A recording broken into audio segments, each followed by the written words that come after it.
Sərnişinlər uçuşların gecikməsi və ya təxirə salınması barədə əvvəlcədən xəbərdarlıq edilmədiyi üçün həm vaxt, həm də əlavə maddi itki ilə üzləşirlər.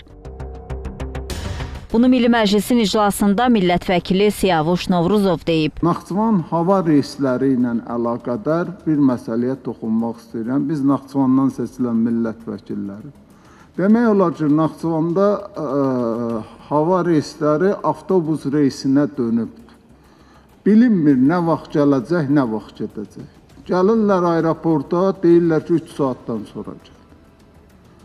Bilet alır, sonra məlum olur ki, bileti sabahsı günə keçirdi. Bu, indi hansı biz dövrdə yaşayırıq? Hər kəsin mobil telefonu var, hər kəsin elektron sistemə qoşuluruq, yeni innovasiyalar daxil olur.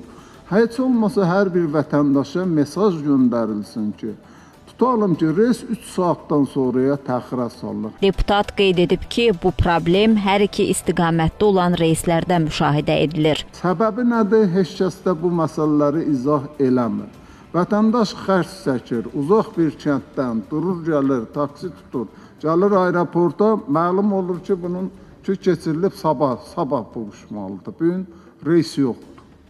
Və yaxud da ki, buradan gedirlər, deyirlər ki, 3 saatdan sonra gələrsiniz aeroporta. İndi ya 3 saat bu aeroportda oturmalıdır və yaxud da ki, qayıtmalıdır evinə 3 saatdan sonra yenidən gedib 2 saatda gözləyib 5 saatdan sonra bu yolla getməlidir. O baxımdan da aidiyyatı komitələrimiz xahiş edirəm, bununla bir məşğul olsunlar.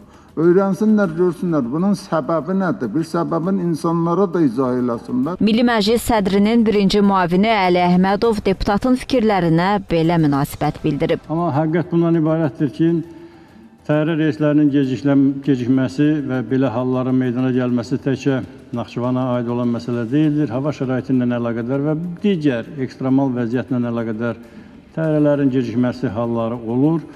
Və bununla əlaqədar da sərnişinlər müəyyən, təbiidir ki, çətinliklər yaşayırlar və bundan da narazılıqlar yaranır. Güman edirəm ki, sizin bu fikirləriniz müvafiq orqanların diqqətinə çatdırılacaqdır. Milli Məclis media sahəsində vahid qurumun Media və Yayım Şurasının yaradılmasını son oxunuşda qəbul edib. Dövlət satın almaları haqqında qanunda dəyişiklik edilməsi barədə qanun layihəsi də son oxunuşdan keçib. Bununla da növbədənkənar sessiyaya yekun vurulub.